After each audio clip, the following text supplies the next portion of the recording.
আসসালামু আলাইকুম। এমপি আসবেন, গরমে ১ ঘণ্টা দাঁড় করিয়ে রাখা হলো শিক্ষার্থীদের। মাদকদ্রব্য অপব্যবহার ও অবৈধ পাচার বিরোধী আন্তর্জাতিক দিবসে মাদক বিরোধী মানববন্ধন ও র্যালিতে যোগ দেবেন সংসদ সদস্য ডক্টর সিদ্দিকুর রহমান পাটোয়ারি।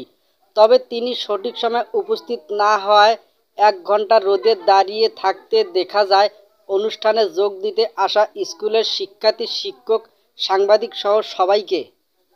রোববার ১৪ জুলাই সকালে খোদ জেলা প্রশাসকের কার্যালয়ের সামনে এই ঘটনা ঘটে।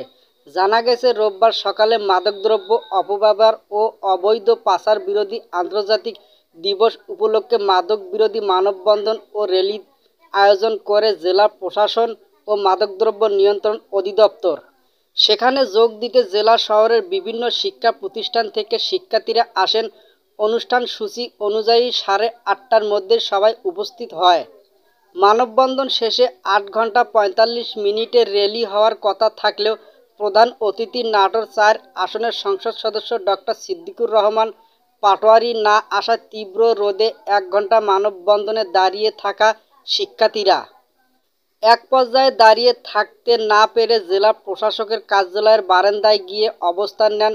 অনুষ্ঠানে আসা বেশ কয়েকজন ছাত্রী পরে সকালে প্রায় ১০টার দিকে জেলা প্রশাসকের কার্যালয়ের সামনে এসে বেলুন উড়িয়ে র্যালি উদ্বোধন করেন প্রধান অতিথি ডক্টর সিদ্দিকুর রহমান পাটোয়ারি।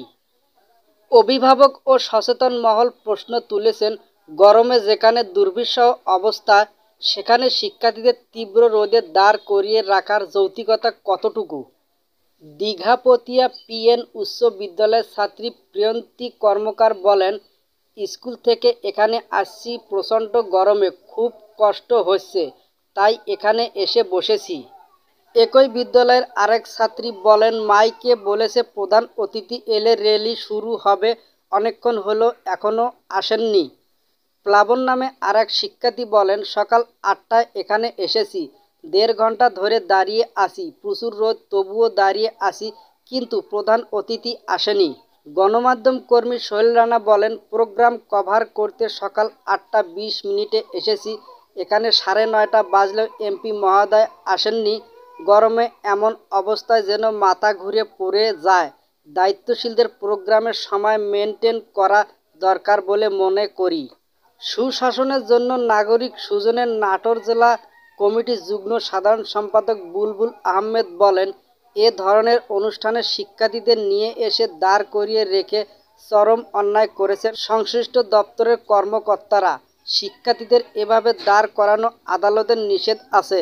যারা এভাবে শিক্ষার্থীদের দাঁড় করিয়ে রেখেছে তাদের বিরুদ্ধে কঠোর ব্যবস্থা নেওয়ার দাবি জানাচ্ছি।